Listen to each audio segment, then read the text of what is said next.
Hello friend, welcome back to Diesel Mercedes YouTube channel. And this video will be part 2 of repairing the problem with so-called bouncing lock on my 2004 C240. So here you can see the whole piece outside. That's where the lock was. Right, we had to remove that lock, otherwise it will be not able to go down. This is where the handle pulls, so that will need to be correctly assembled when I will be putting it back, right? See how it works. I pull it, it opens. This needs to be aligned correctly. This is that outside, it was right here, right? That's that outside sensor. And this is the area where we need to focus right now and keep working. I need this Phillips screwdriver to remove this one screw. And if I go around, start popping off these tabs, lifting them, right? Don't want to break any of them. I'm going carefully. That should help me to lift that entire top cover. Alright, it's starting getting off. Oh, big surprise what we will find here, huh? Are you also completely nervous and sweaty like I am? I will go ahead and remove this cable if it's possible, that it's not in my way while I'm working on it, right? Now let's go ahead and find that broken spring. And I can see that spring. It's actually located right there where is the tip of that screwdriver. And it looks that it just freely sits there because it's broken, right? Here you go. It was, yeah, just sitting in the grease. This is the chunk of it, right? I will clean it and show it to you. And here is that broken spring. You can see it has just that one side, and the other one, that's sticky, right? That pivoting part, it's basically broken off and missing, and it's sitting somewhere inside of that actuator. I didn't see it so far anywhere.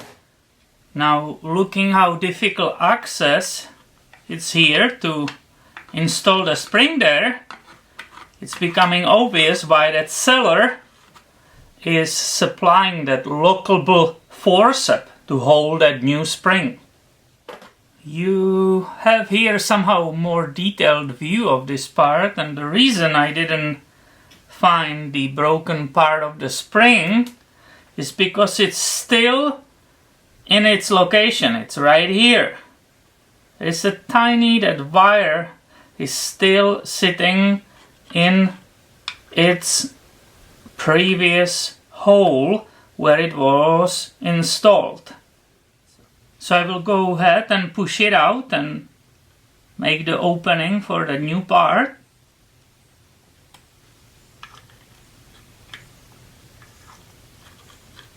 And here it is. It's attached to that little pick.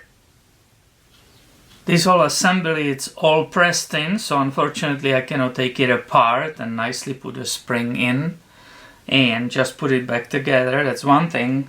Another thing is those springs are not all the same.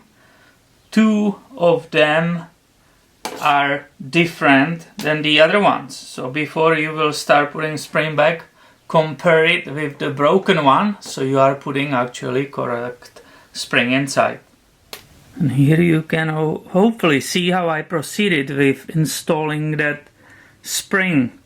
So I grabbed it that way with that forcep, and I first, because it's more challenging, I went from down up, from the bottom up, and installed the part which you cannot see right now, right?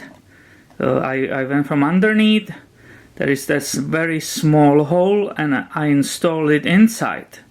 That was the stage number 1, and now I will continue, and the part which you see right here, the one which is visible, I will turn it basically clockwise to enter it in the other hole which is barely visible there.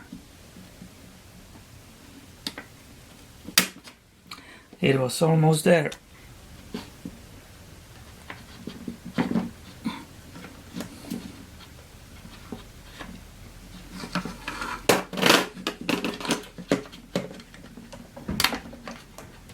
Alright, it's there. It's in the right spot right now. Hopefully you can see it. This is correctly installed. And here is another angle or another view of that spring, which is correctly installed right now. And if you have it correctly installed like that, you can start hearing this banging, clicking. Click, click, click, click. This is the right way working right now. So here you can see it in one position. This is the second position. Before, this was not happening at all. Since I have it all open, and it was such a pain to get here and get it all open, I'll definitely not hesitate to lubricate it so it can be working for a long time again. I need to reinstall this cable. I better don't forget that. That goes from underneath. So now you can see it correctly back in place. And I will start carefully bringing that top cover. First needs to go around this shaft. And it actually has two like a double pins. So it should actually slide nicely, perfectly into place and start that clicking, right? I just want to be careful, don't want to break something. I will install back this screw, and the unit, I will consider it repaired and ready to be installed back in the vehicle. Alright, so I'm finally done with that whole repair. Everything is nice and clean and finished. So let's see if I did a good job. So let's see, the vehicle is open right now, so let's close it. Oh yeah, that sounds good. No bumping, no bouncing, just correct function. That's how it's supposed to be. So tell me, what do you think about this repair, the bouncing lock? I personally didn't like it at all.